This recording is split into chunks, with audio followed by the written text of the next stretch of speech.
We are going to turn this little lady right here tonight. We're going to get just about all of it done. So I'm going to turn the body, the head, and the neck, and the hat, and the umbrella, and so we're gonna work on that. I did a video uh, about 4 years ago making that. So I was. In fact, I went back and watched it today because I wasn't quite sure how I did the umbrella, so I had to go do a refresher course on it. But we're going to do that, and then I have to get this back in the house. Robin will kill me if I break it. Right? So, all right.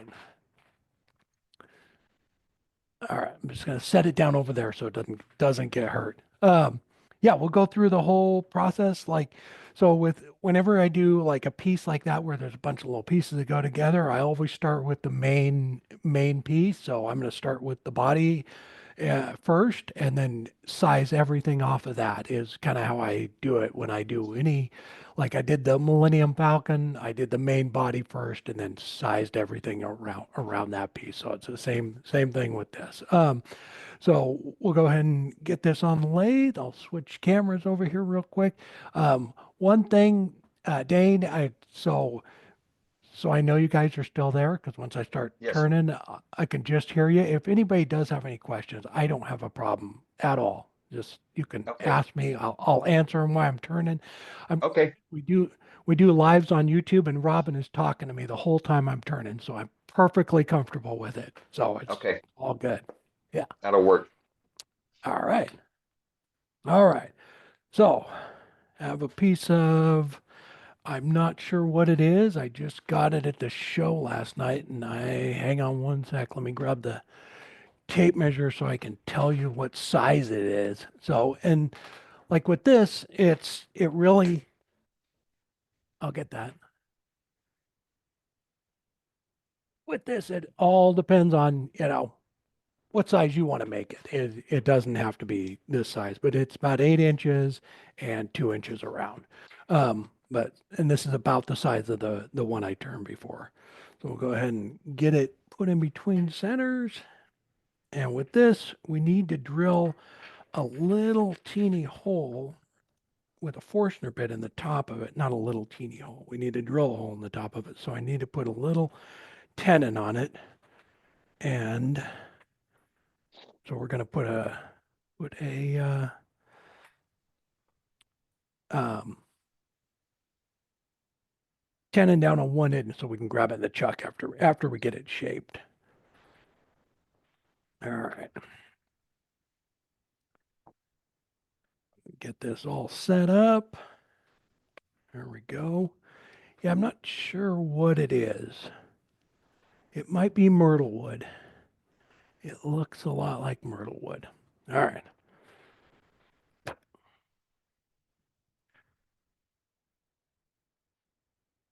And Sue, with her safety segment, it could not be more right. I had many things fly off the lathe. So Indeed. yeah, so definitely put that on. All right. So I'm gonna start shaping this, and what we're gonna do is I'm going to make this part the top of it.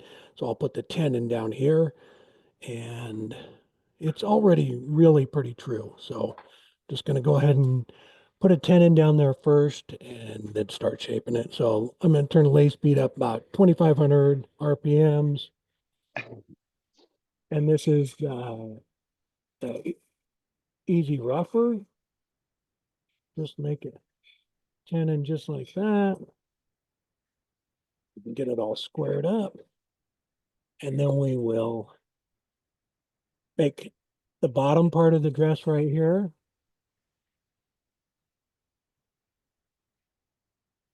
And this is the spindle gouge.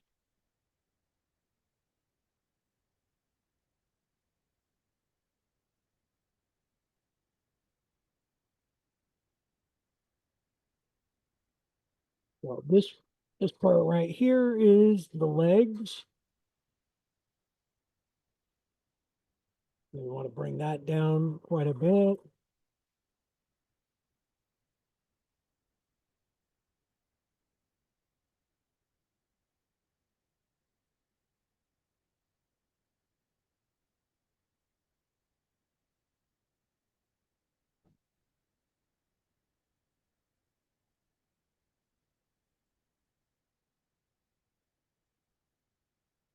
Oh, camera's all good. All right, and then this is going to be the hips, and then we'll go in and come back out.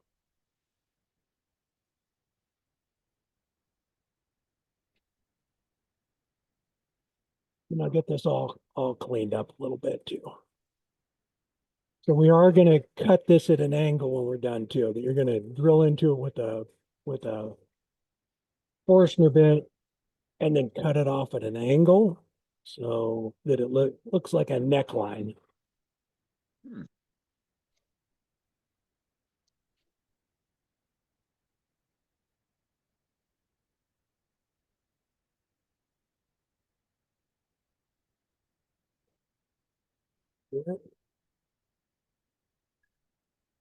Just kind of giving it the basic shape, and then I'll start refining it a little bit. Oh, okay.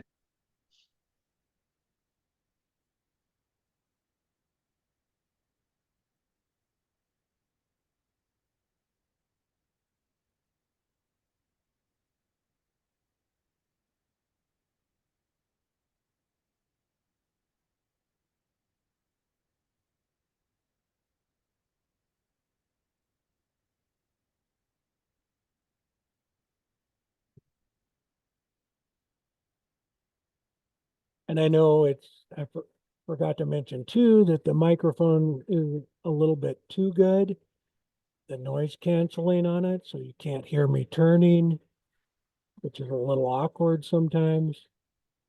Oh, we're all used to it. For the most part, we all used to the noise cancellation. Yeah.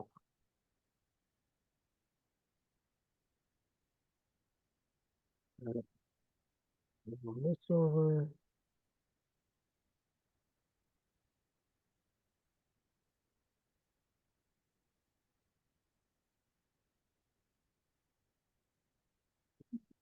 Bring the legs down right there.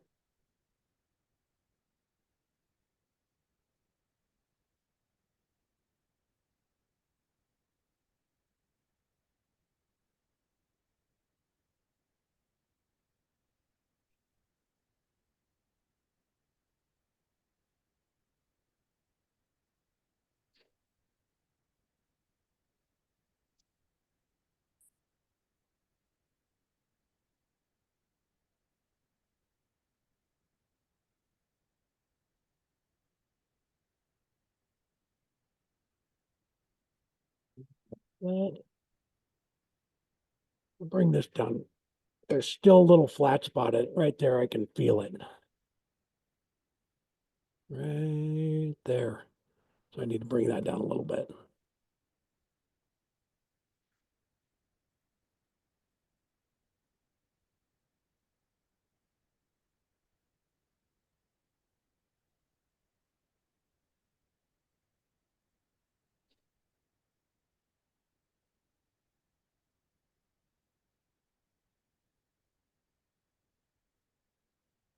We got compliments on your drive center, Carl.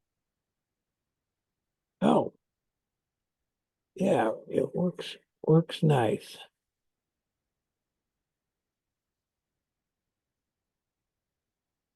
There we go. Okay.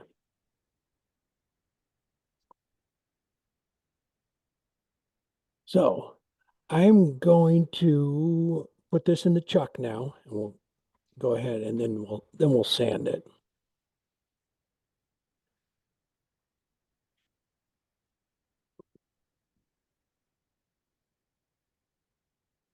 We'll get it all trued up and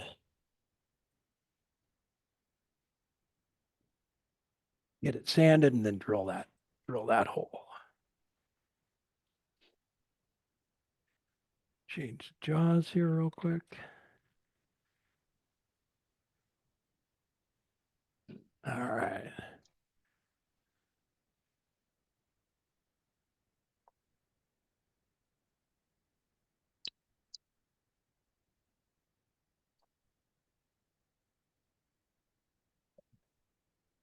I'll put red in there. And I'll bring the tailstock back up. So I always kind of just bring it back up to line everything up. And then before I tighten those down, and it helps get everything running true again.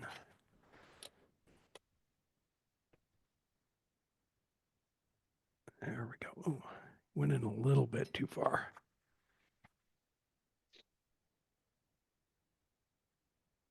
There it goes.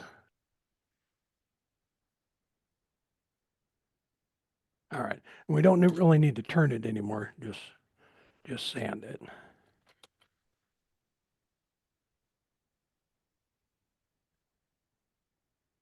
All right. So sanding process is I run through just a couple of grits, dry, turn the lathe speed down. I run through just like one or two grits dry, and then I sand with oil. And I like a satin look, and kind of, so I've always just kind of stuck with that. I mean, every once in a while I do glossy, but I like the satin look of it. And even like on the lady I just showed you, it's just finished with the oil.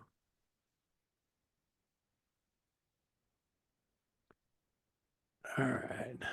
We'll do one more and then I'll do the oil.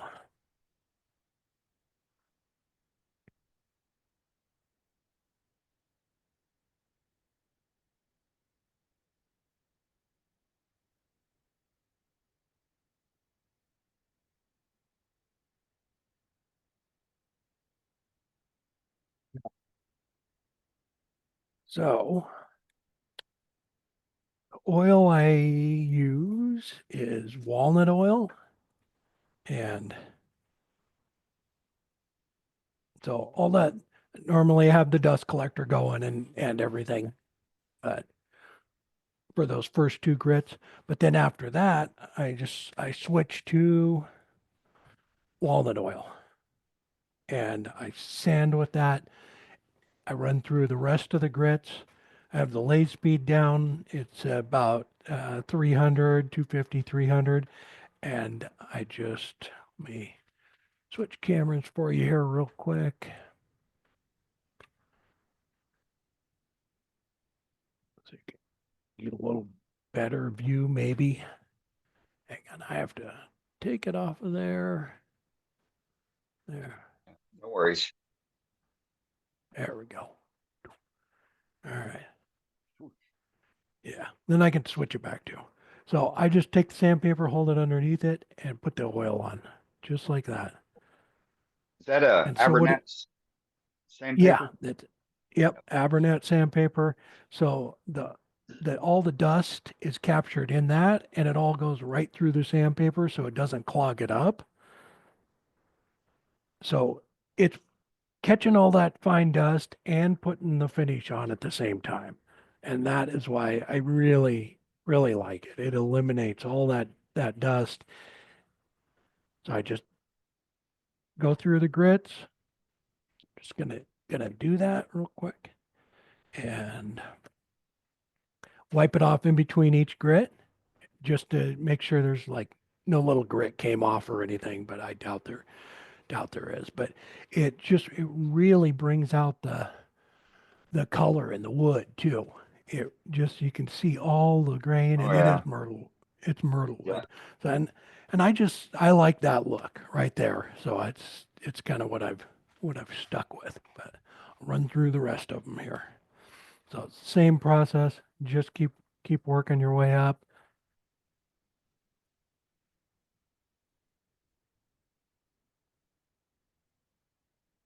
Yeah. Hard to And beat then wet sand. no, yeah, right. Yeah, wet sanding is fantastic, and it really saves the sandpaper too, because I'm just Hmm. turning around, setting it right behind me, and I'll use that stack for the whole project as I'm going. It's saving sandpaper, but paper towels, it goes through those like crazy. If you're gonna wet sand though, make sure you turn the lathe down because it will shoot it all over the ceiling. I don't have a camera that can show you that, but yeah, there was a stripe. every once in a while you forget or something, the lathes up too high and there's a stripe across the ceiling.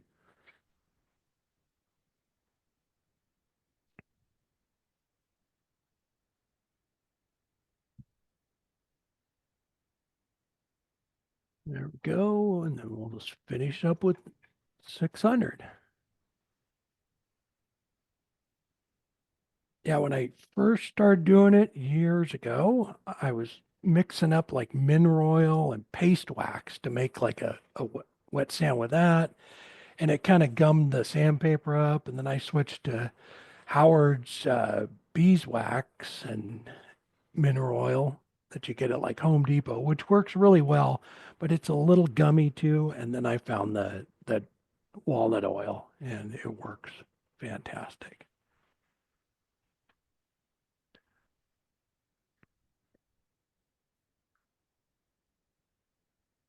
There we go. And that's all the way up to 600. And it really just, it's a nice satin finish. You do Yeah, need that's a, good.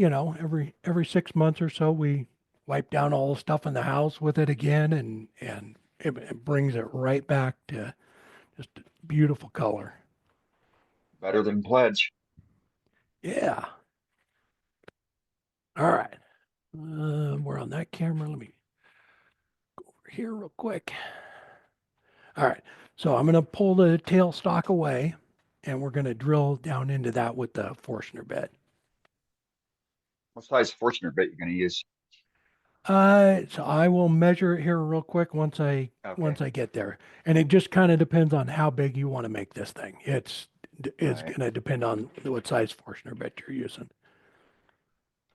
So it all kind of just changes on every project.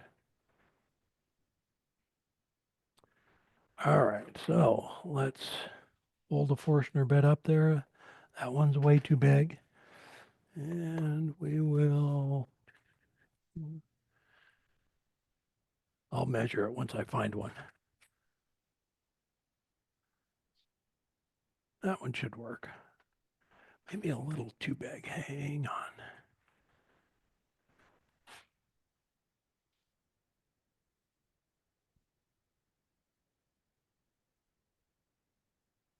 Two, two.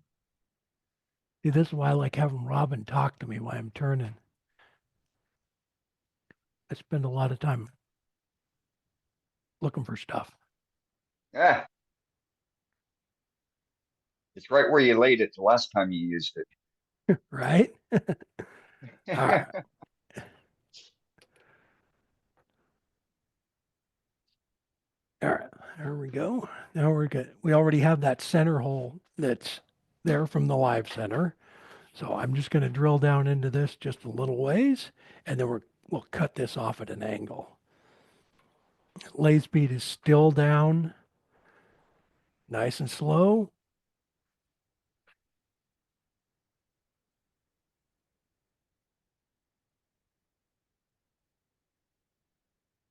And come over here for a second, give you a better view.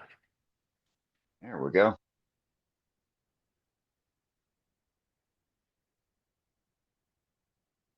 So when you're doing this on something like this, make sure you go down far enough because you're going to cut it at an angle and you want it to be still have the hole there.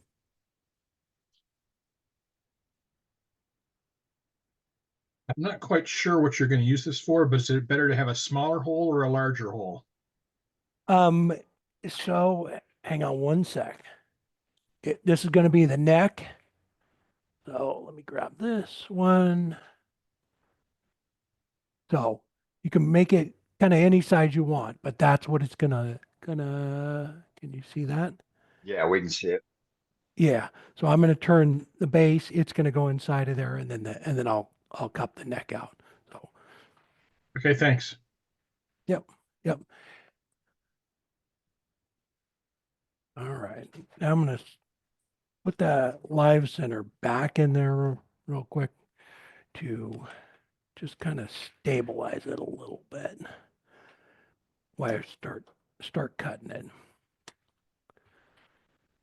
And this here, I just kind of eyeballed it on the other one, so we'll eyeball it on this one.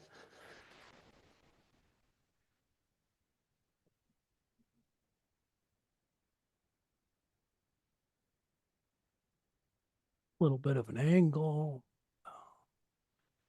like so. Yeah, and if I don't switch the camera back, let me know too.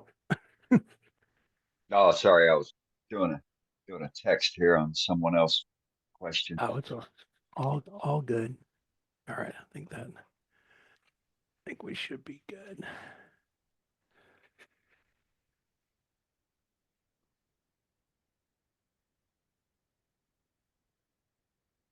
Somebody needed the Zoom link to get in. Oh, all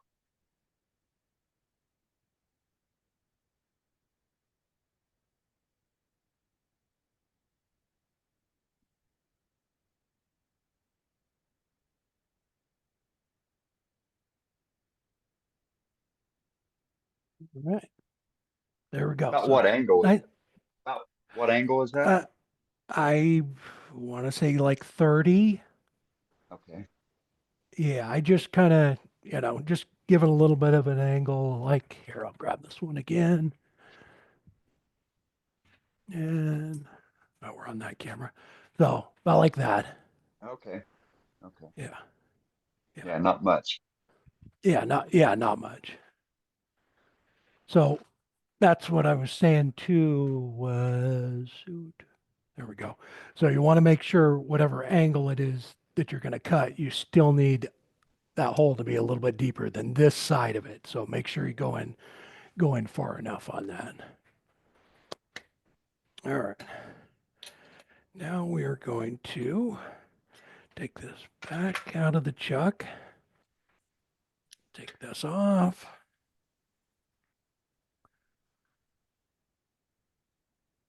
We're going to put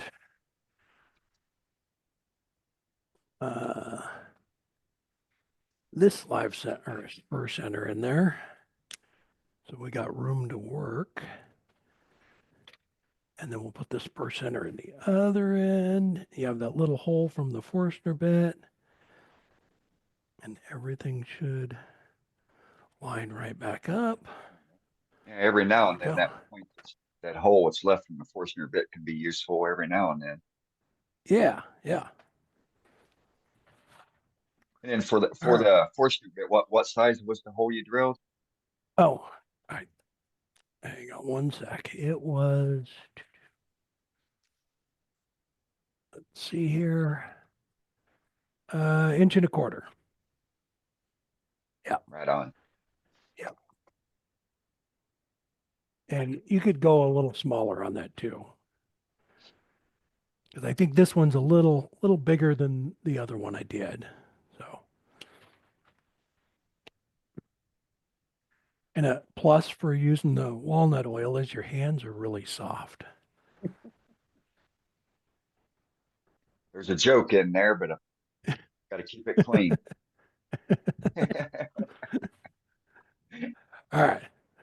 So, uh, got it all back in between centers. Grab a face shield. I'll go ahead and so this is the bottom. I'm gonna just cup it out just a little bit. Hey, Carl, what size was the Forstner bit you used? Inch Inch and a and a quarter, quarter. Matt. Thank you. Yep.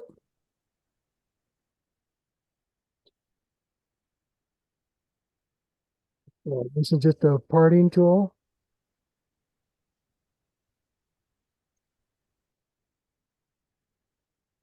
I'm just coming in a little bit of an angle to cup out the bottom so it sits nice and flat.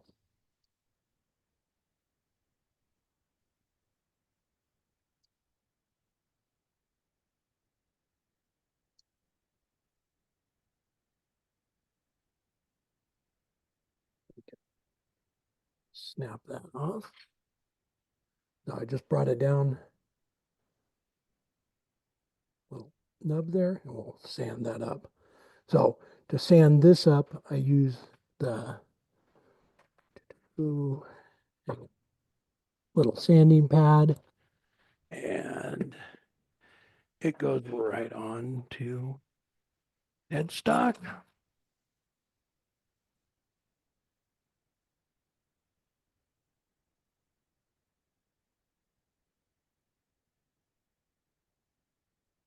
And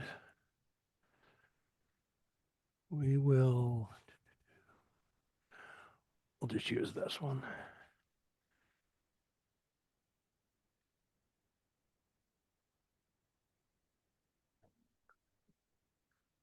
All right.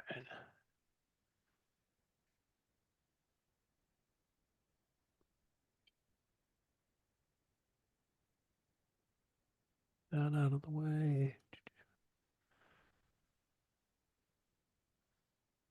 All right. Lay speed back down. So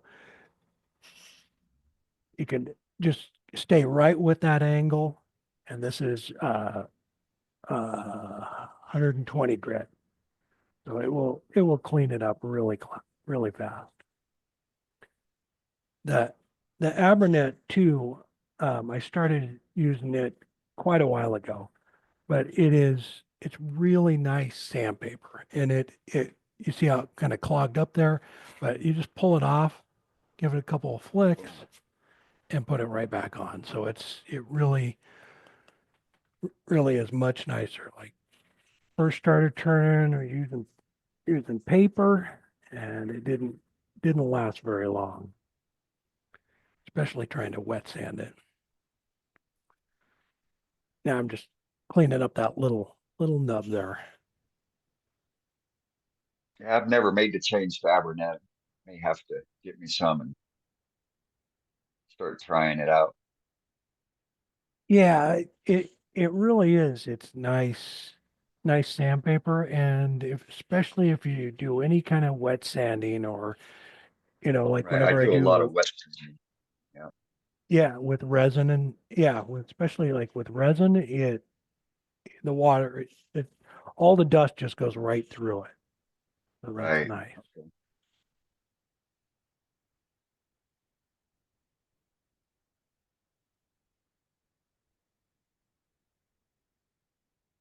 Yeah, I was using cloth back for a while. I kind of have gone through just about all of them, I think. There we go. Got all that cleaned up. All right. Now we have that done. We can go ahead and make the neck and the head. So we're going to size the neck to go right down inside of there. And that way it'll all just slide right in there.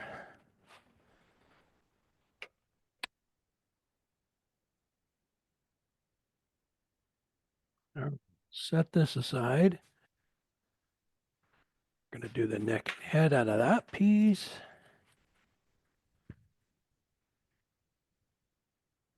And so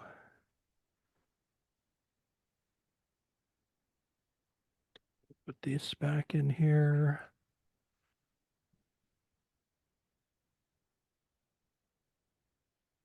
Find center on these things, the ends of it.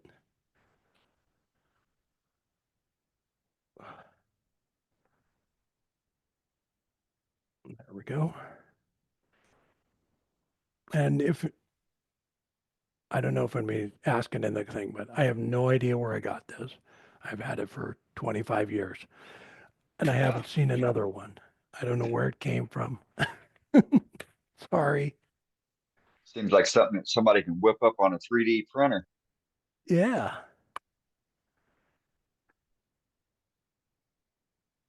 All right.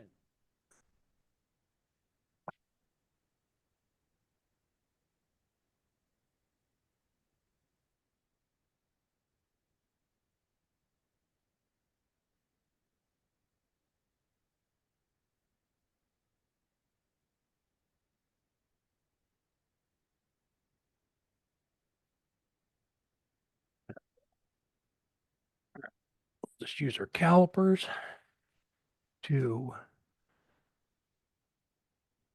size that up. And grab We're making the this. neck. We're making the neck now. Yeah, we're going to make the neck and the head now. Okay. So we're going to use the calipers to make it that 1.25 inches for that. And for that, use the square carbide.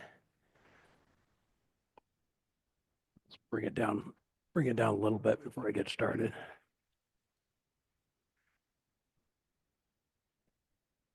With the calipers.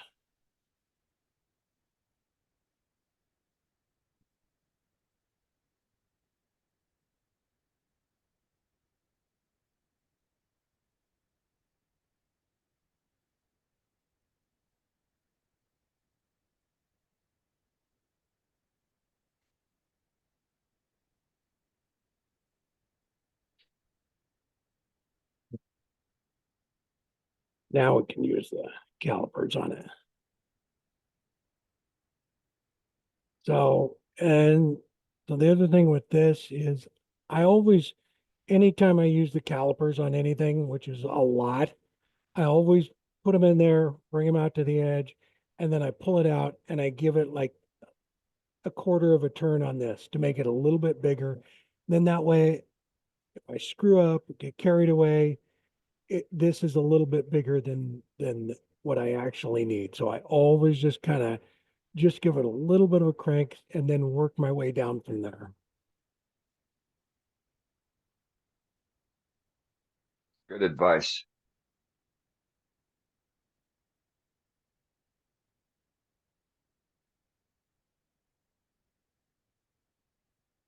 There we go.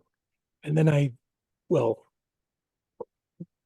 bring the piece up and start test fitting it from there. All right. So that is going to be that part right there is going to go inside the thing.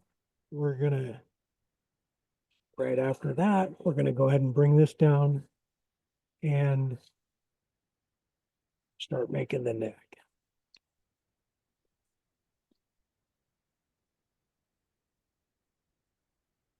So when you're doing this part right here, that little part, okay, that little part right there, that's all the thicker you want that right there, because you don't want it to be flat and come up, stand way up. You want it to just go in and then start making that transition so it looks nice and smooth.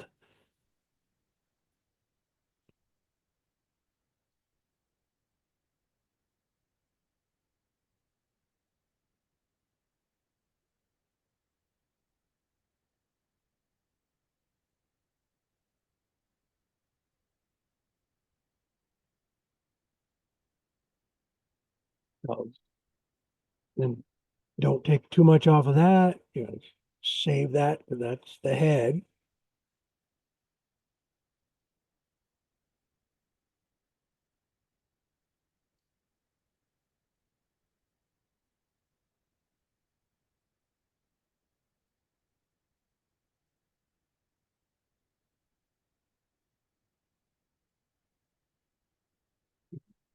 I'm going to pull it out here real quick and just see where we're at. It's the beauty of turning between centers. Yeah, I got just a little bit more to go. I always find it more accurate doing it like what you're doing there as opposed to using the calipers to test the fit. Yeah, I always just stop and fit it. Anytime lidded box or anything, I stop and check it 10 times to make sure it's right. Right. Yeah. Amen. Still, I think that's the part we edit out of the videos, stopping and starting.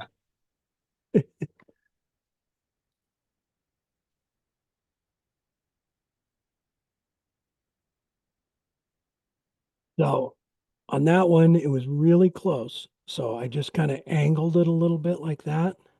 I angled it like that. And then we can can make sure that it goes down in there. It's almost there. And then you can straighten it out if you need to.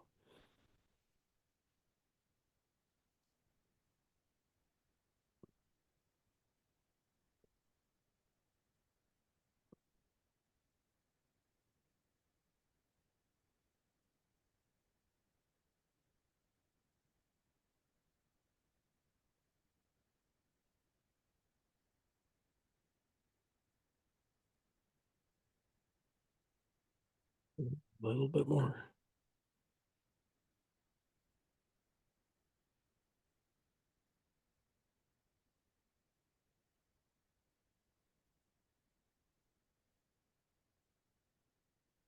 There you go. And then when it does pop down in there, you'll be able to see that little flat spot, what you need to take off. So I need to, it goes in there, but I think I need to take off a little bit more.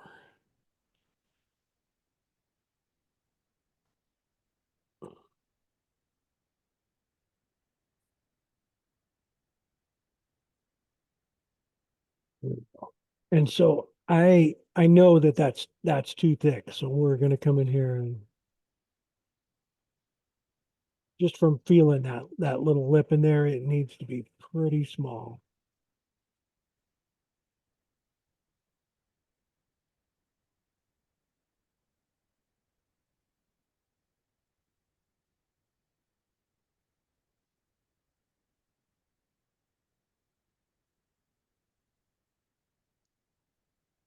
There we go. So it drops down just under that. All right. Now we can start working on the head. We have that done. And you're going to sand it a little bit too. So it's all good.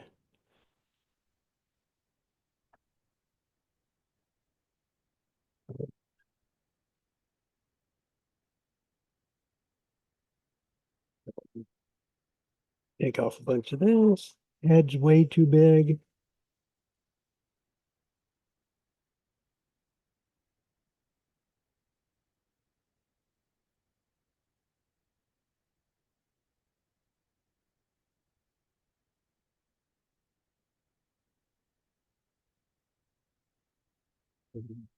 Down.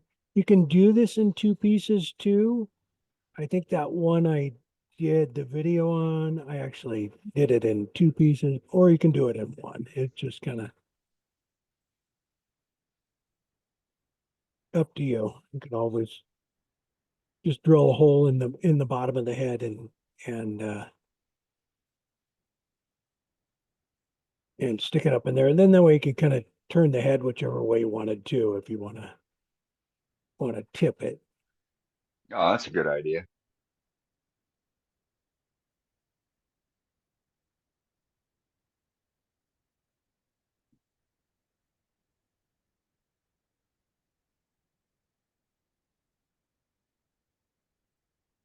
You could almost make a ball joint with it. That way you can rotate the head. Yeah. You do it Yeah. apart. Yeah. Ball and socket.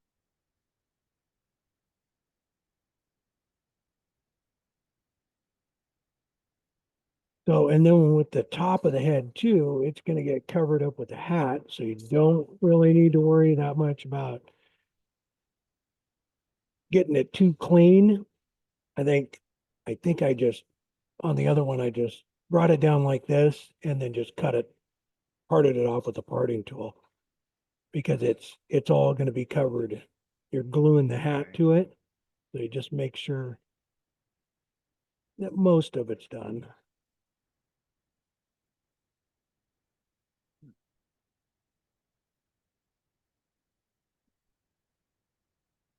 Bring this down a little bit.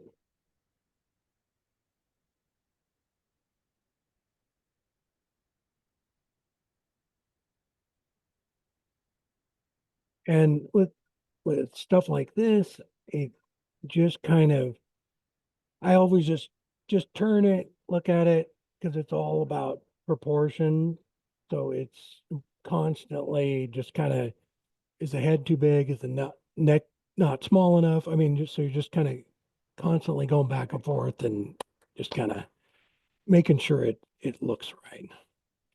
Yeah, so it's a good All right. idea, even to stop and pull it off and hold it up and look at it like you're looking at a face to look for those dimensions. Good idea.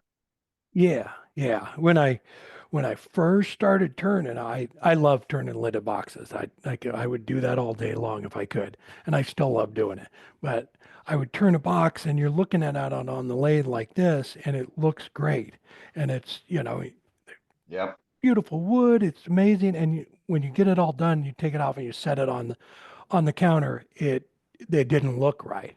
So Right. that was one of the things. It's looking at it this way is not the same way as looking at it, standing, Yeah, looking straight on. So it's it's funny how the turning gets bigger when you take it off the lathe and set it down. yeah, yep. All right, we'll run through a couple of grits dry. I'm just gonna stay away from that tenon. It fit in there really nice.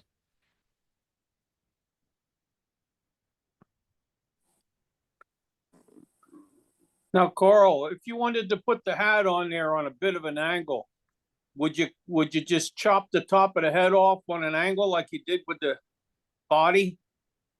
No, you're gonna cup the hat out. So, Oh, okay. and It'll so fit here, any way you want. yeah, uh, yeah, there we go. So that one it's at an angle. It's tipped down this way, so you can move it any way you want on there, and I just Got put it. some glue on it, tipped it down. Yep. Good question, Rob. Yeah.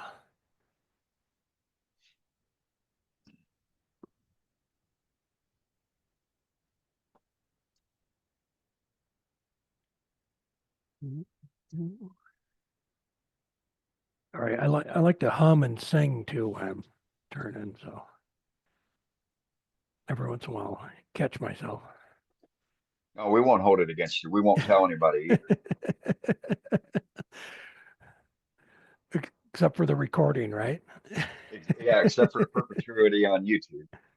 It's it's time for Gilligan's Island, Carl. I know, right? It's the only song I know all the words to.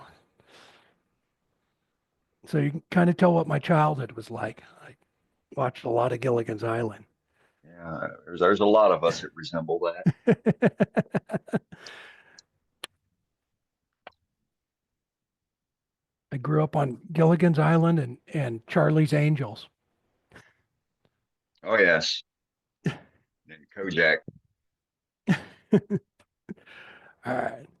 So do the oil. I'm just gonna kind of be a little careful this time, not to get it on the other side of that, because I am gonna put a little bit of glue on there.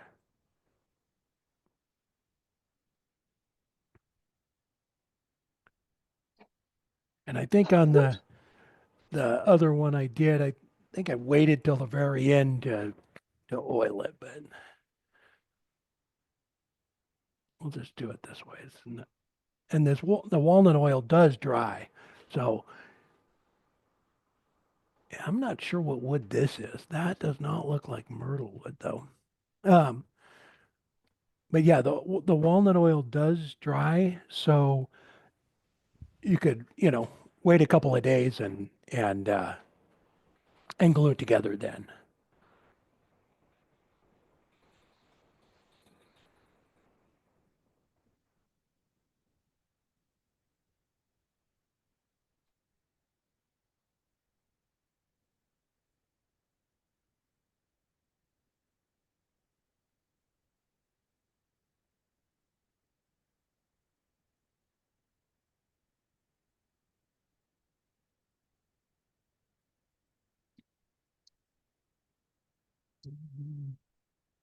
Finish it off here.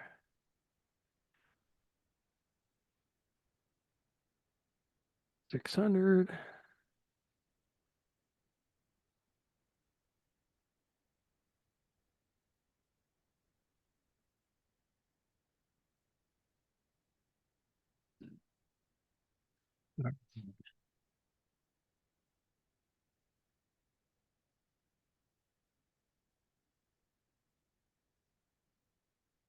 And we'll just bring that little top of the head there. And you could kind of, because the hat is going to cover up, it's not going to cover up a lot of it, but you can come in with the parting tool about right there because you're gonna cup it out. But depending on how you tip the hat too, you might want to save as much as you can, because if you tipped it too much, you would see on some Oh, okay. part of Hey, it. Carl, So, on your walnut oil, is that Doctor's Yeah. or Mahoney's? this is Doctor's. Mike lives Doctor's. he lives about 20 minutes from us, so I just drive Right. over to his house and pick it up. Nice. Yeah, Yeah, I thought yeah. that's what it was. I was just answering a question. So thank you. Yeah. Yep. All right. Do parting tool. All right. Lay speed back up. We'll bring this down right here.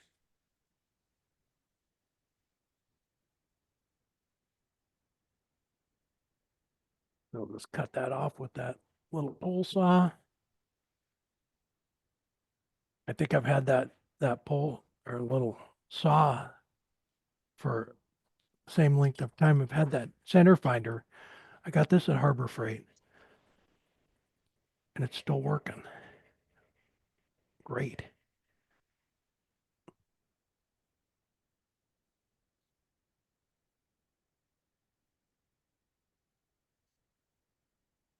All right.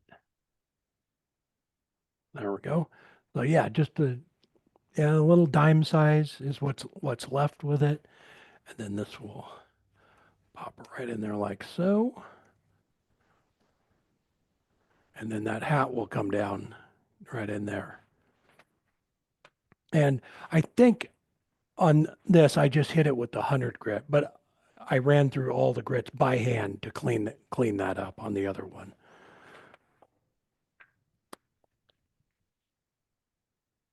All right, now what are we making next? Let's make the hat.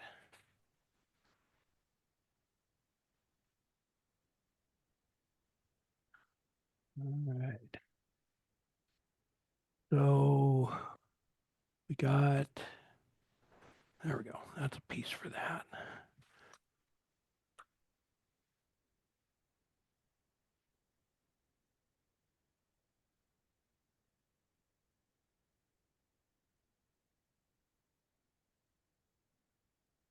Find center on it again.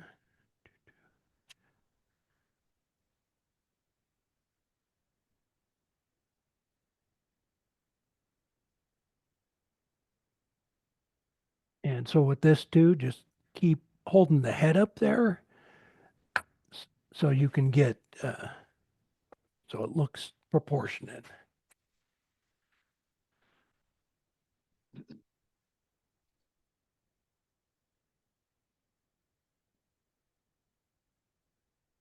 And this is maple. I know what maple looks like. It's my favorite wood. Like it's got It's some got nice quilts in it. Yeah, it does. Yeah. That's one thing. We have maple and maple burl, endless supply up here. So it's just love it. All Horrible right. problem to have. I wish I had that. I know. I get most of my wood off of Facebook Marketplace. So Robin has it set up on her phone. So anytime somebody posts free wood, it pops up on her phone. So we heat Nice. the house with firewood. We just go get free rounds. Somebody's just trying to get rid of them. But a lot of the times you go there and people don't know what to do with this giant maple burl that nobody wants it. And Wow. so we haul those home too. Nice. Yeah, cherry, maple. So it's definitely nice to have. All right, I'm just putting a tenon down on it so that I can grab it and chop. That way we can cup out the inside of it.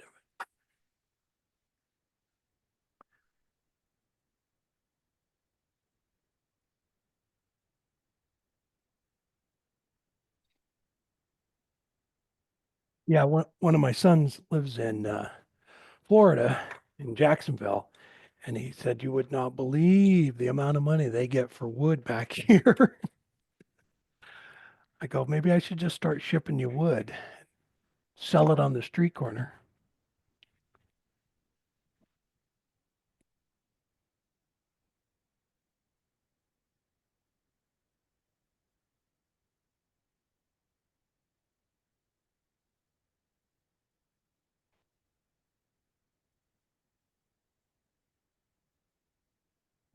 Same thing. Get this in the chuck.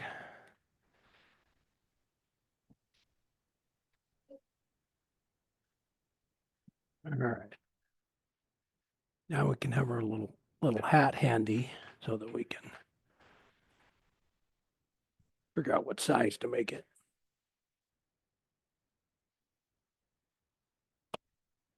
All right.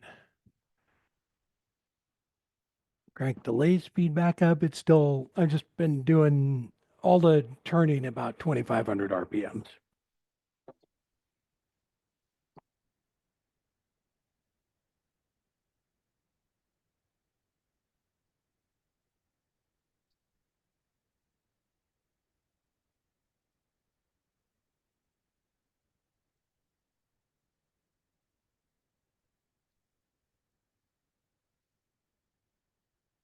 Now that is a little too big, a little bit.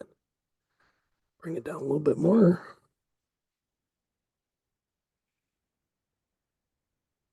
About right there.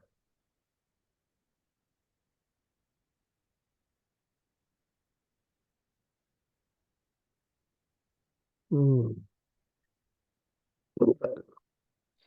A little bit more.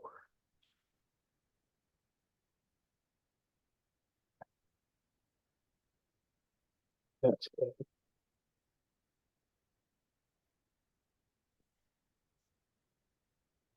We'll come around the front here.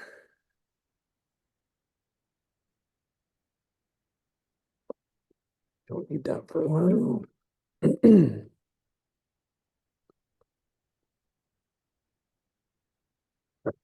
We'll bring this one over. So, I just kind of cupped it out, just like making a bowl or a platter. Just kind of cupped it out, and then when I get to the center there, then I'll go in and cup it out for the actual head, and then just shaped over the top of it like that.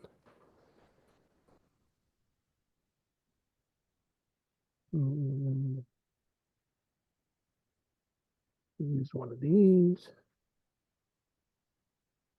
And I'll switch cameras here real quick.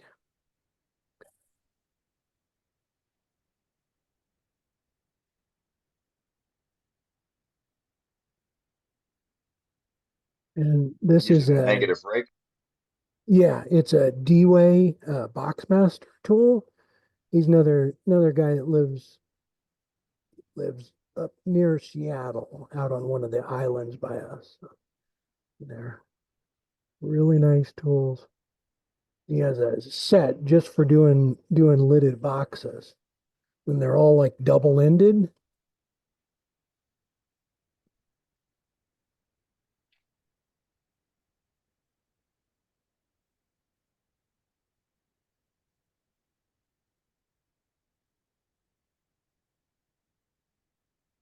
I am going to make a little recess in here too, so that we can use a jam chuck to put this back on and finish off the top of it here in a second. I'm just kind of cupping it out to the brim so that it comes down over the face a little bit.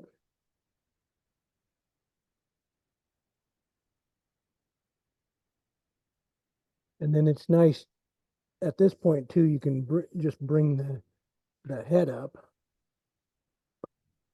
and just keep testing it to make sure you have that the right size. Need to go in a little bit further.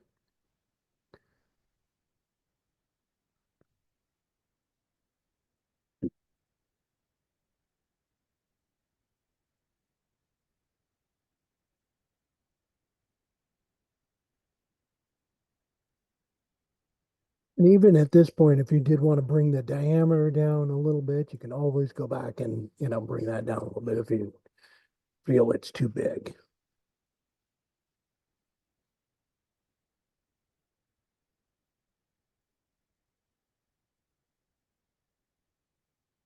So you can always too.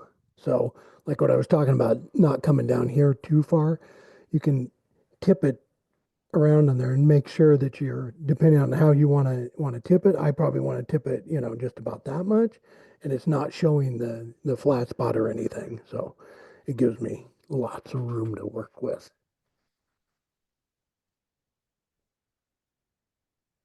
All right, and then going to just come straight in on this so that I can make a jam chuck that will fit on that. So that What we is can- that tool you're using, Carl?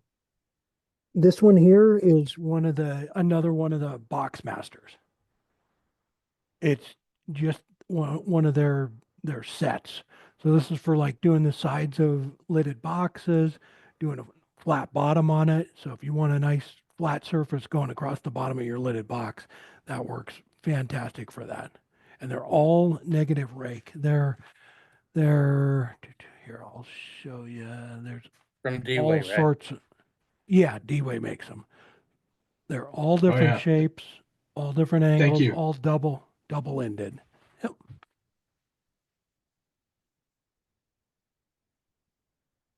All right. Now we have a nice little recess there that we can use to finish off the top once we get it off of here.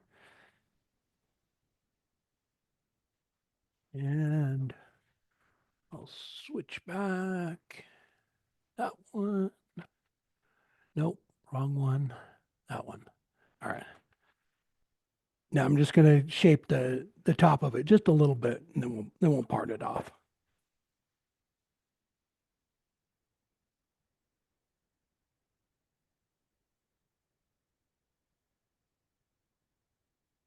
We're going to use this little leftover piece right here for the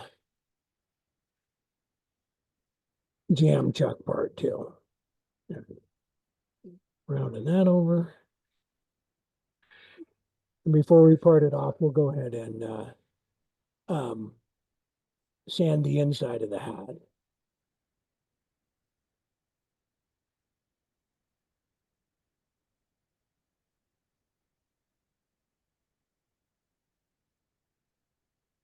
Oh, everybody awake? Oh, we're all doing good. Everybody's glued to the screen, Yeah. Carl. I'm awake now. That catch You're scared me awake to now? death. Good. I'm Me not the only too. one that does that. Oh, We always all of got to us. have, we always have one, most of us do several in our demos. Oh, no Oh, joke. yeah. I coined Happens a to I coined a everybody. term for that, Carl. It's called demoitis. There you go. We've There, all I'll kind of bring that adopted down. it. Right. I thought it was Billy-itis. I like to save them for the demos. Right, right. Like, did you see that? Did you see it? Were you paying attention? Yeah. I know I do. I've done things in demos that I've never done just turning. Right. It keeps everybody awake too. Indeed, indeed. You're really part of the club now, Carl, because you've had two mistakes. You dropped the tape measure and you had a catch. I'm an honorary member. Perfect.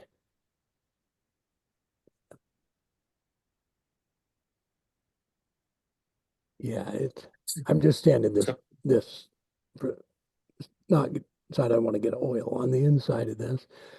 Yeah, I was trying to think all the things had a catch just a couple months ago at a live demo too.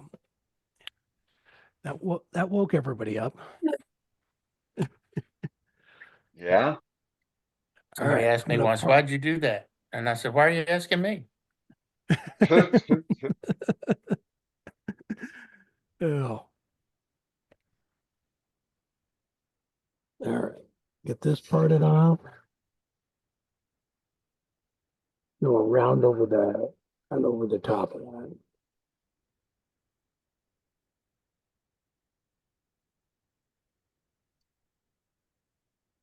I always try and like anytime I have a catch or some drop something, I always like leave it in the videos because I never wanted, I mean, I've been turning a long time. I still do it. So I don't want anybody ever thinking that I come out here and it's magic or something. It's not. Right. You know, I And a lot of people appreciate that. yeah, I just, and we had that bowl fly off and hit me in the face shield.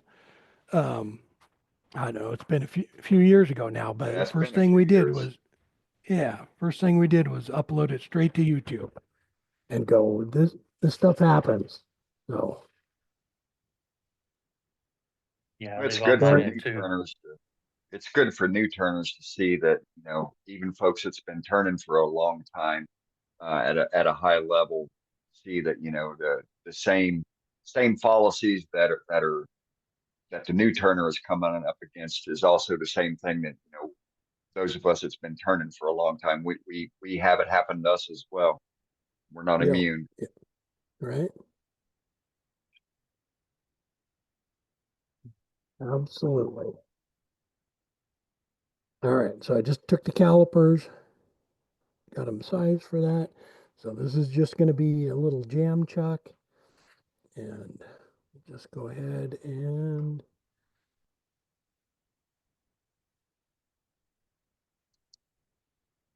let that go in there. There we go.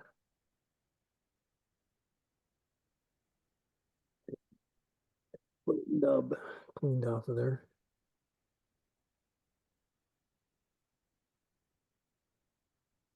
All right. So same thing with that. I made that a little teeny too big so that I can just keep coming back and just taking little bits off because it needs to be on there tight.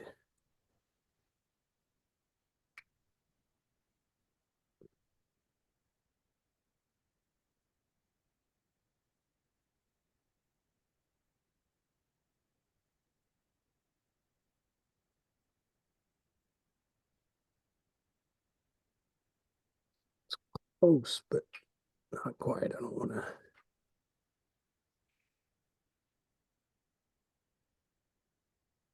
force it on there too much.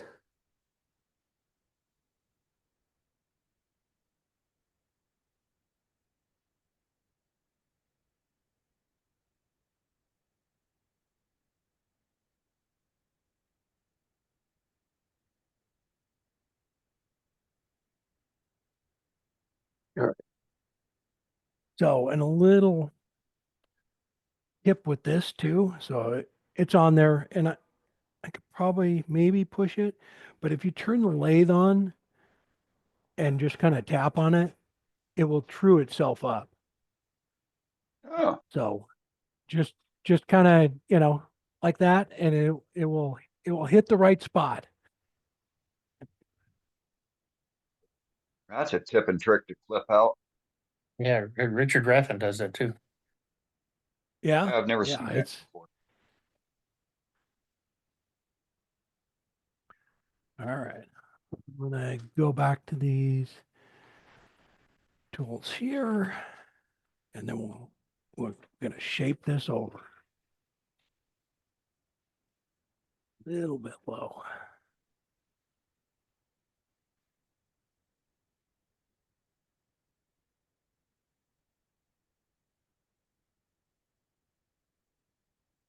It's actually a little bit big too, so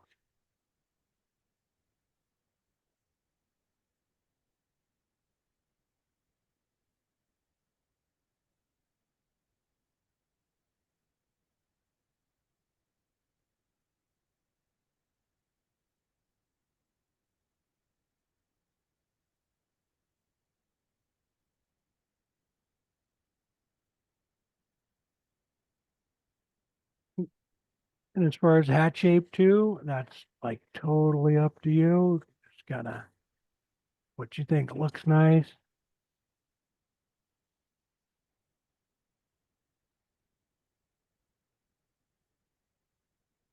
I think on the other one, I took and put a little line there to kind of define between the rim of it and then the top. Something like that. Then that way it kind of, Oh, okay, Looks like a headband. right. yeah. Yeah, you could even do that, do a headband, just color it or, Burning, yeah. burn it. Yeah.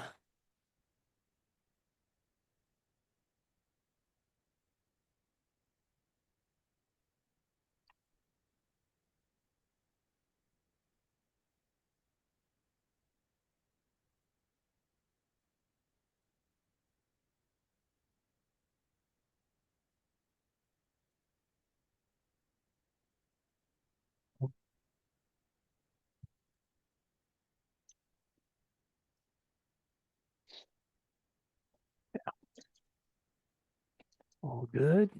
All right. Lay speed back down. Just gonna round this over. Lip there. The brim.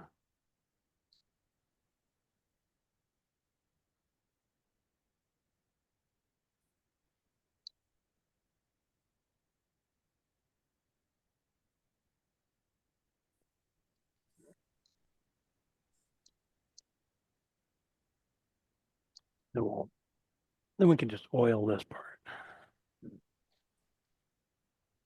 If you textured it, it'd make it look like a straw hat. Yeah. Good. Right. You could even pierce it, Ron. Mm. Yeah.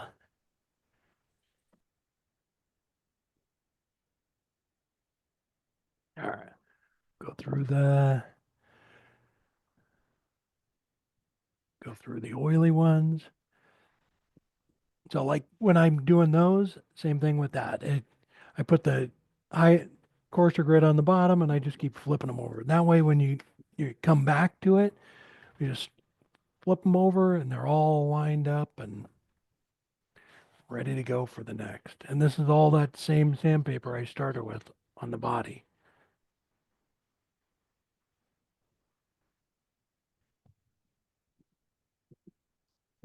There's some really good longevity to the Abernet paper, I take it. Yeah. Yeah. Yeah, I'm gonna have to get me some. Unless you're power sanding with it, it doesn't like that very well. Don't ask Yeah. me how I know. Fortunately, I don't power sand. But yeah, good. Yeah, probably. Yeah, you go through it a lot faster, power sanding.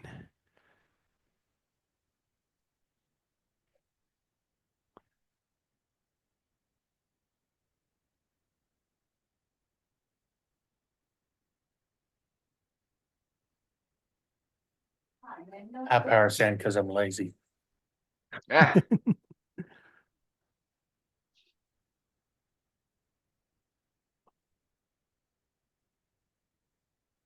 There we go. Put that back away.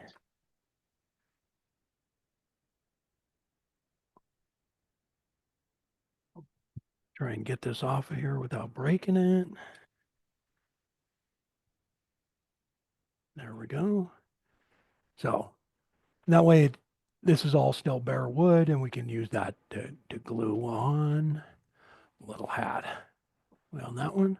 And then you can put this wherever you want. then you can tip it right on. Yeah. And I just put a little bit of glue on the inside of it and then just stick it on there. Let it set. Yeah. Yeah. And, tip it down off to one side. Nice. Just like a Southern Belle in Georgia. Yeah. All Or right. a lady at a polo match. All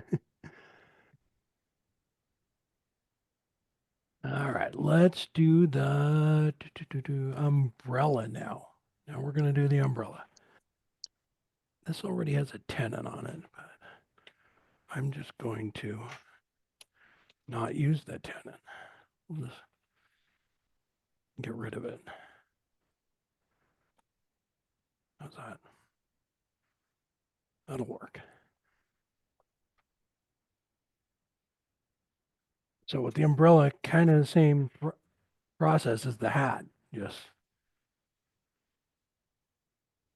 cupping it out. You just cup it out a little bit more, but you don't put that little recess in there. We're actually going to use the coal jaws here for those. All right, let me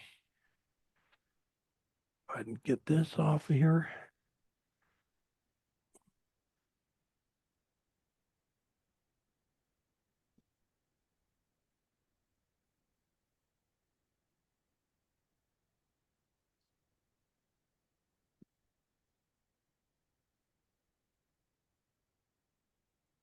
So the only part of what I'm going to do tonight is that I can't do on the lathe is the rim of the umbrella, but I'll show you or explain to you how I do it. Okay. And I do have a little tool that I can kind of show you too. You're talking about the scallops, right? Yeah. Yeah, and I do those with the oscillating sander. So I just put one of the smaller ones on there and it works fantastic.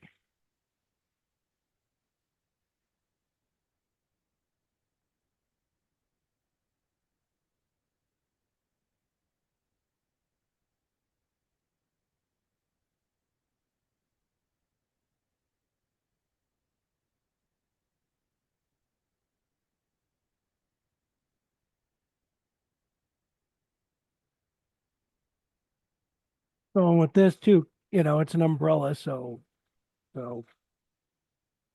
cup it out so that it really looks like it and drill a hole down in it in just a sec.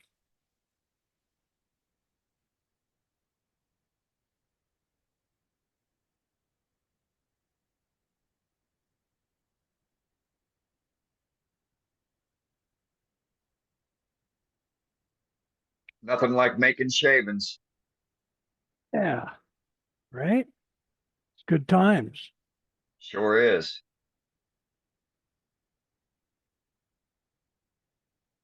Sharp tools and technique. All right, let me true that up a little bit. I think I got a little flat spot on it somewhere. All right.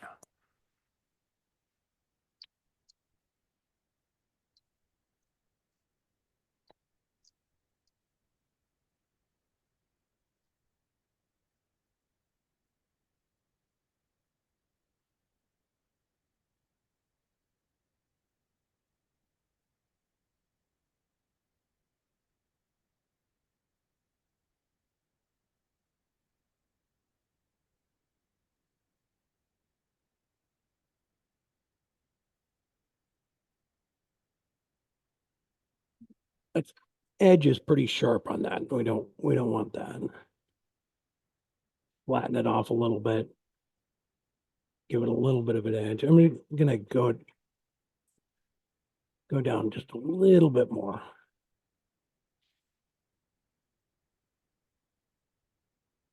If you have the edge too sharp, too thin, it makes it prone to break, right? Yeah, it would yeah, you don't want to make it too thin.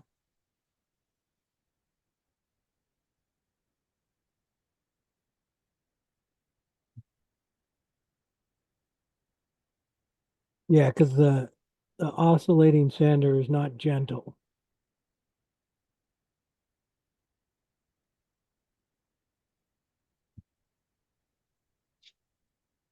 I think that's good.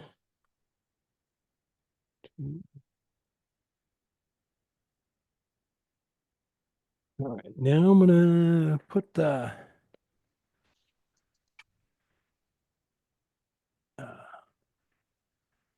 Jacob's chuck back on real quick. We're gonna drill a little hole down in it for the umbrella stick.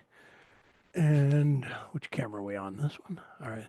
Yes. Here's what I use for the umbrella stick.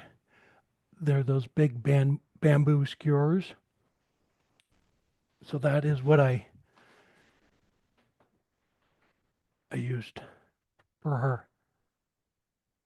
See a little point up there? They're perfect for Oh, little okay. things like this.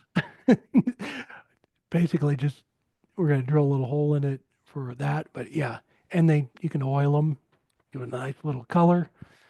Yeah, for projects like this, I use these things all the time to like connect two pieces together. They're just cheap. You can buy smaller ones too, but the big ones are for stuff like this. It's perfect. Yeah, I buy them in big packages. I use them all the time too. Yeah, Me yeah, they too. work I use great. them for sea urchin ornaments and all kinds of stuff. Yep, Yeah. exactly. Yeah, Toothpick construction. there you Display. go.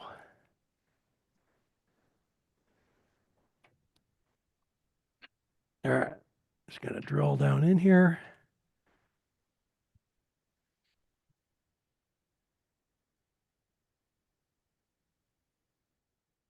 Turn blade speed down. So what I do with um drilling in, I'll talk about that for a second. So um I've been doing a lot of drilling lately, just with the projects I've been doing. So so I've been doing like a lot of bottle stoppers and things like that for Niles. And what I noticed is even with a drill bits, they want to wander. They want to grab the grain and go in whatever direction is easiest. So what I do, even with the Forstner bit, is that the little thing we did already had a center hole in it, but I turn the lay speed up to whatever it is I'm turning at, 2500, and I stick just the point in, just barely a little bit with the Forstner bit. Same thing. I put that little point in there at 2500 RPMs. And what it does is it's spinning so fast, it just forces it right in the center and makes more of a center hole. Because even with the Forstner bit, if you were to just jab this up there, bring your tailstock up, ram it into the piece, wherever it hit is where it's going to be center. And even a Forstner bit will wander. You'll be able to see it, moving a little bit. So I turn the lay speed up, just put just the tip of these things in, let it kind of burn itself into center for a second. Then I turn the lathe speed down and start drilling down to 250, 300, and then start drilling. I've been doing that with all the drilling that I've been doing, and it helps the drill bit from doing that wandering thing. And the real it's not critical on this. It doesn't really matter if the hole's exactly center. But with some things, if you're trying to drill a 7/16 hole and your drill bit is wandering, it's now making a hole bigger than 7/16. So you're never going to get what if you're trying to do something with 7/16 and that drill bit is going like this, it's making a bigger hole. So if just turn the lathe speed up, get it centered, and then slow it down and start drilling. You don't want to drill at that high speed, but to get it centered up. And I do that with the Forstner bits too. Good tip.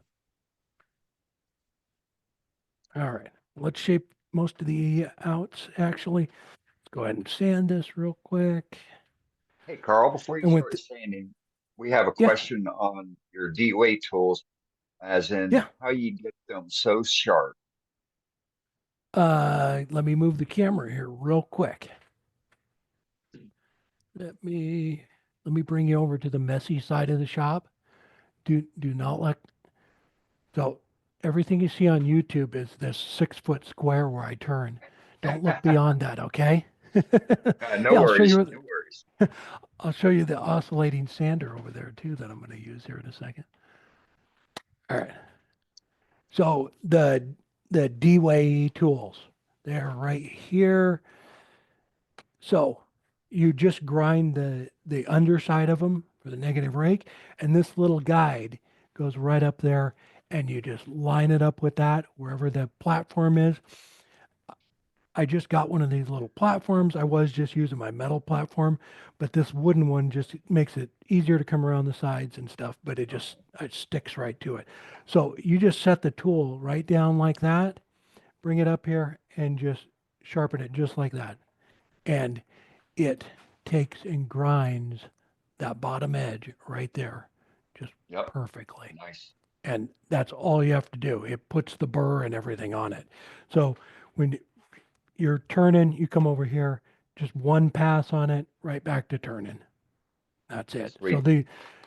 yeah, and they're all those, that box set is all like that. Oh, and there is the, I'm going to use that on the oscillating sander to make Okay. those little Yes. scallops. Okay. Yeah. Yep. Carl, where did you get that little gauge you used to set your table with? The wooden part. Yeah, where did you get the little angle finder that you just set the table to the correct angle? A D-Way. When we were at the show, I bought this little piece of plywood. I think it was $9, and the gauge was in it. So you just, and so the instructions said to drill holes in the platform and then screw it to it. But I don't like instructions, so I use double-sided tape, and There you go. I just put down double-sided tape, a couple strips of it, and stuck it right to it, and it is working Okay. fantastic. So Perfect. not a big fan of instructions. Should be the first thing A lot of thrown us. away on anything, Right. All Love it. else right? fails, read the instructions. Right? Yeah, I'm pretty sure he sells them on the website too, and they're all set up. And Okay. it comes with the gauge. I don't know what else it came with. Maybe the screws to screw it down, but I don't need those Right. anymore. All the ladies are saying typical man. Yeah, yeah. Except for the ladies in this group because they act like us. Yeah, basically. Why would we want to read the instructions? That's a waste Yeah. of time. It takes all the fun out of it. Right?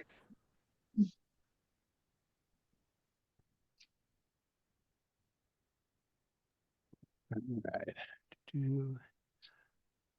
And on this one, I'm just going to dry sand it because I have to use the other sander and it will gum up the oscillating sander. So I'll put the oil on later.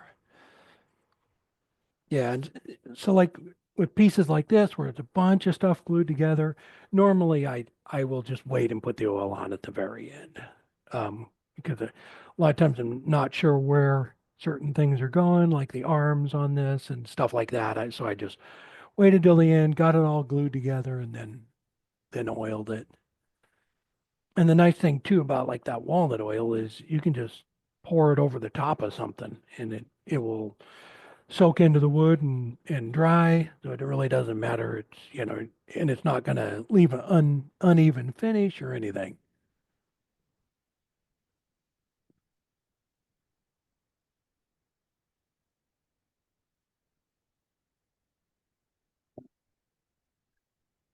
So now we're just going to go around the outside a little bit here. And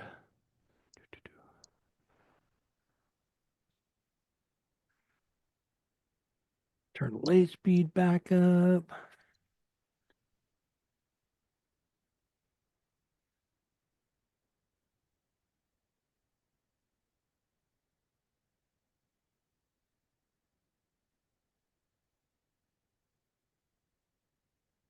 And you can just check your wall thickness as you're going down. Just kind of gauge it.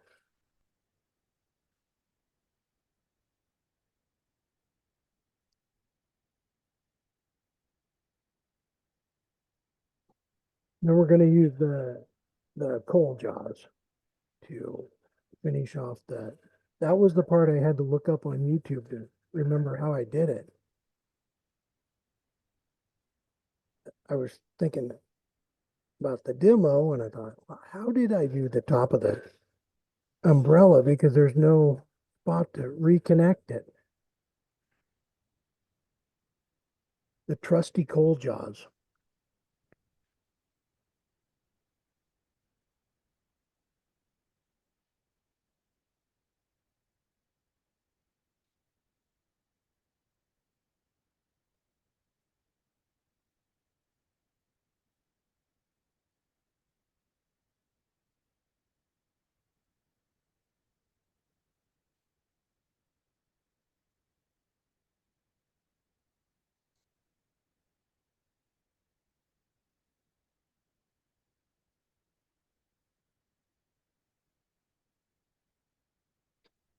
There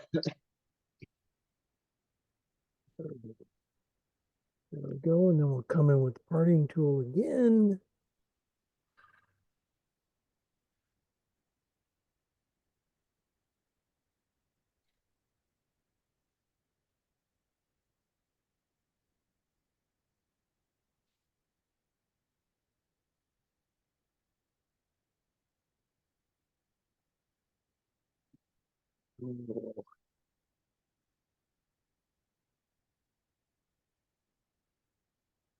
Go ahead and cut it off.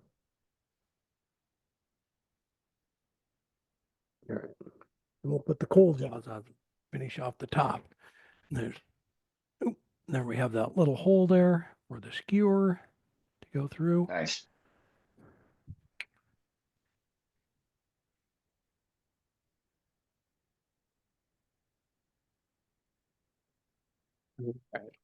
Coal jaws.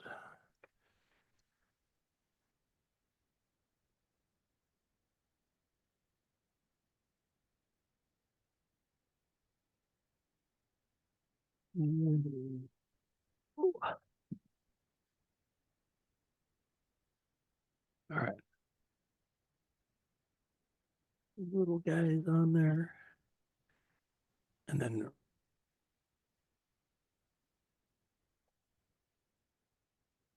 move the little bits and bobs around.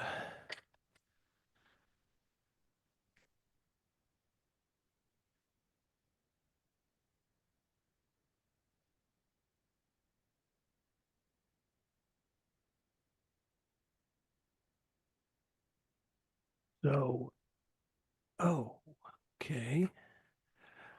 Is that going to even work? I think it's too small. Huh. How we doing? I think the umbrella's a lot smaller than the other one. It is. All right, Change on the fly. That's not gonna work. Maybe chuck jaws or something. Jam chuck.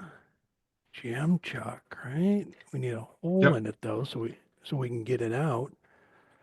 Yep. All right, let's make a jam chuck with a hole in it. Remember the hole. We got a design opportunity here, an aberration in the demo. All right. We just roll with the punches. Oh, Ain't that right, man? I probably could just use that. Yep, that's what I would do. That's what I was thinking. Yep. Yeah. All right. All right. We'll go with that. Gently though. Very gently. I put some There.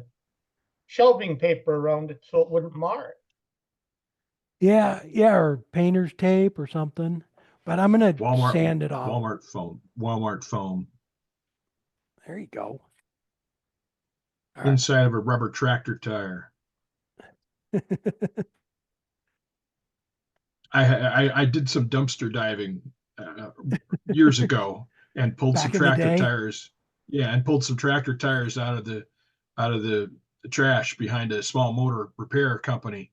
and cut them up, and they're perfect for these things. I still have all the circles. Oh, nice. Nice. All right. All right. Let's go ahead and smooth this over. The only thing about doing it this way is that you can't sand it. I kind of need, yeah, I won't be able to sand the lip no matter what. Huh. All right. Apparently this is sanding by hand because I won't be able to get down in there to sand the lip of it. Use what you got to make a tendon and then reverse it and sand it. Yeah.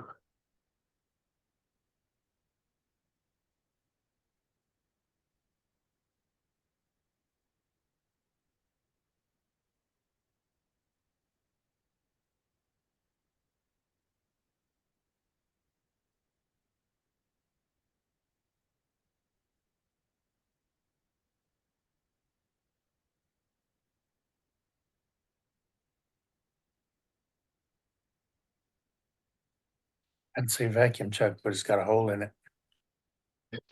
Right. All right. Yeah, I can get most of it. I just can't get down in there quite far enough.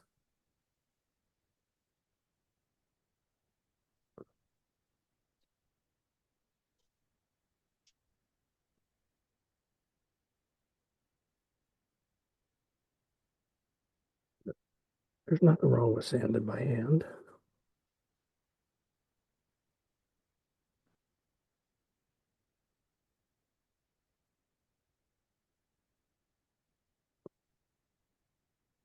Okay.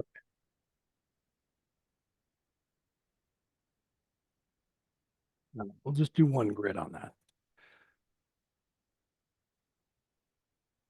So, sorry, I'm just trying to run through in my head how to. We do have a hole there. So you How'd could, you hold the last one? I used the coal jaws and it was just a little bit bigger around. Oh, yeah. So it actually just fit in there perfect. Could you put it on a Um, drill bit? Use your drill bit and a Jacobs chuck? Run it Yeah, you through, could do that. Yeah, you have the hole in it there, so you could hold on to it right? and sand it like that. Yeah. Yeah. A Yep. dead center with a jam truck on the tailstock and press it against the dead center to drive it. And then put a Right. cup center on the other Okay. side, just enough to sand where you couldn't sand before. Yep. Yep. All right. All right. Well, For a I will soft do touch. that. Yeah, so it doesn't because it's not gonna bite on anything. Yeah. Yeah, drive center for the top and a dead center for the top and a soft touch for the inside. Yeah. Yeah. You could All turn a right. little peg to hold. You could turn a little peg to hold it in your with a butt end to hold it in your Jacobs chuck also. Yeah. Yep.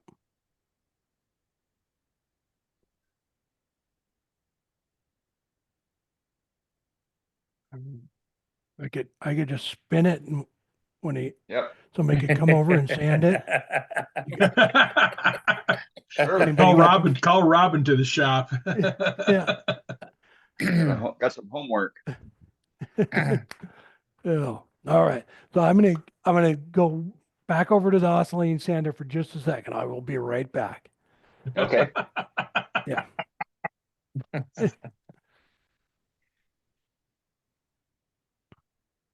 You might be able to hear this. Nah, probably not. Zoom is excellent at suppressing all sounds. Even if you had your dust collection on, we wouldn't hear it. Yeah, I know. It's actually nice. Yeah, yeah, it's great for demoing, except for those that like to hear the sound. Yeah.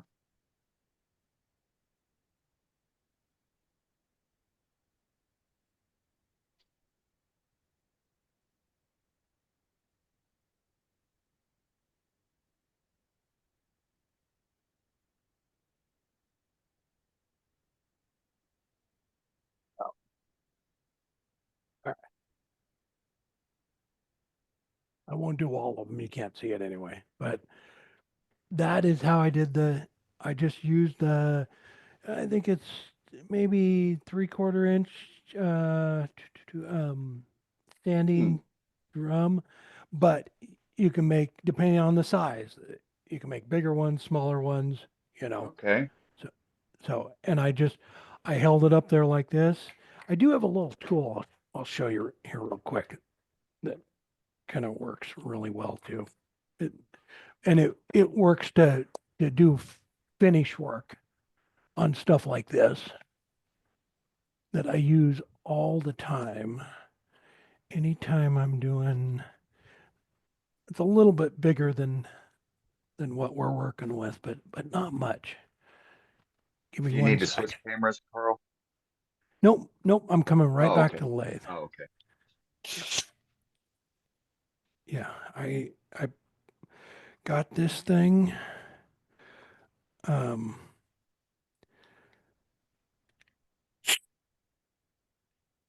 hang on. Trying to think.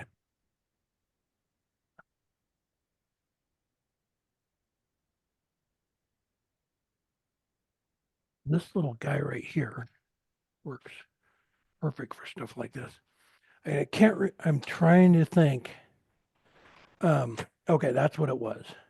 I got this little thing. It's a little bladder. You fill it up. Just got a tire thing in there. You hit it with Okay. air and it expands it. These sleeves slide on and off, and they have tons of different grits. You can go all the way up to I think 400 on them, from like 80 up there. And so I use this thing on the lathe like this. It's meant to just go on a drill, and so this thing spins. So you can just put it on your cordless drill.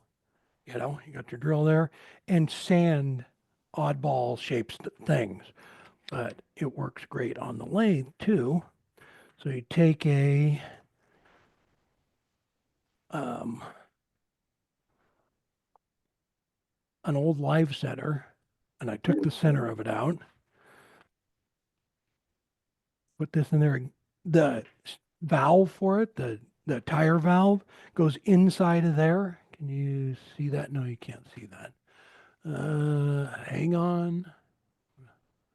Tip the camera a little bit. All right. So You that's see it. hollow now, and it goes right over the tire valve and holds it in there just like that. And then you can turn the lathe on any speed you want. I always go slow for stuff like this, but sanding little things like this, and then you can actually just run through the grits on it too, and sand whatever you want. And You it remember works. where you got that? Yes, I do.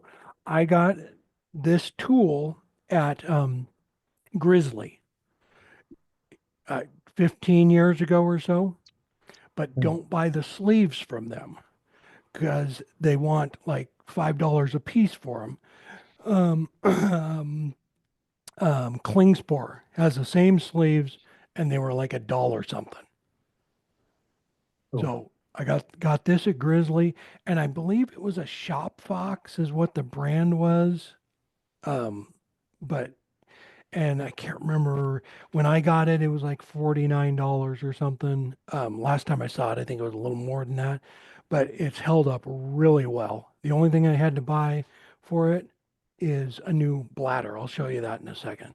But yeah, anytime you're sanding some oddball little thing like this, I sand on this thing all the time when I have weird shapes. I'll show you the thing. Yeah, and this is all ball bearings, and like I said, I've had it for for years, and it's still holds up. So the little tire gauge right there, just release the air with your fingernail, and How about it's that? rubber bladder. And I had to replace this one time. So, and Wow. Grizzly had the little sleeves, and I ordered it and put the new one on and ready to go.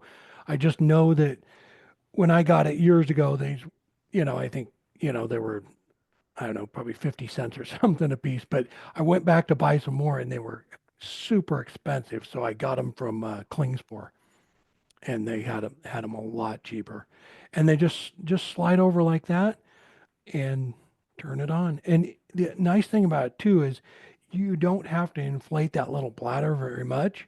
And if you have something that's, give me a sec, let me put some air back into it. If you have an oddball shape, something that you're trying to get it to wrap around, this is why I love them too.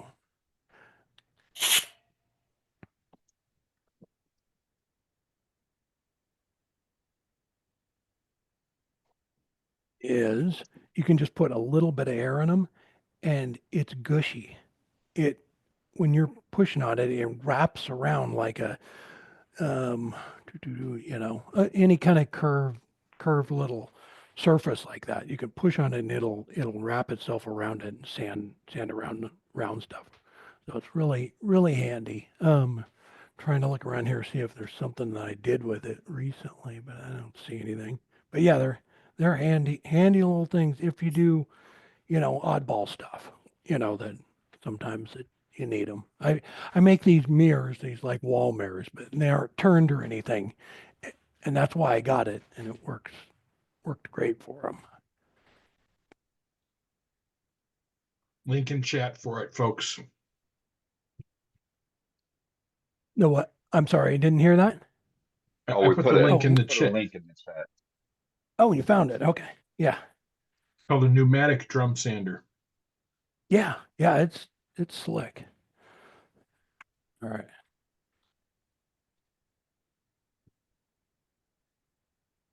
All right. Moment of truth here. There's the little head. Give me 1 second.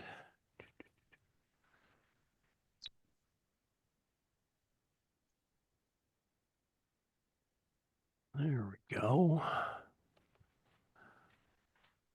All right. So head pops in there. Just put a little bit of glue on there. Pop it in just like so. And like I said, I would finish sanding that all the way up to 600. There's a little hat. You can tip that any way you like. And then the umbrella. The hole was a little bit small, but probably sand it out a little bit in there. And then you cut that off whatever size you want. So the only thing I Nice. didn't do is, because all of this is done like off the lathe, just sanding. So all of those the arms, the little book I made, those are oak dowels. So I just, would cut them at an angle, put them up there. And so like with this, I can't remember whether I used toothpicks or small skewers. Either one of those. Oop, Oh. drops two things. I'm trying to get employee of the month. Well, in fairness, you only dropped one thing and the other one rolled off. Oh. But to put those things in, as for extra strength, I drill a little hole and I put a toothpick or a small skewer in them to get them to a little more strength on them. Like a little hand, I just drilled a hole in it, made a little pocketbook. And you can kind of, with those, as far as length goes, you just kind of keep playing around with them. Even on these, I probably made them a lot longer, and I just kept shrinking them up until I felt they looked right. Yeah. They look great. Yep. It looks great. Thanks. A great demo, Carl. What a great demo. Thank you. Thank you, guys. Yeah, awesome demo. Thank you. Thanks, Carl. Yeah, very nice demo. Awesome, Carl. All right.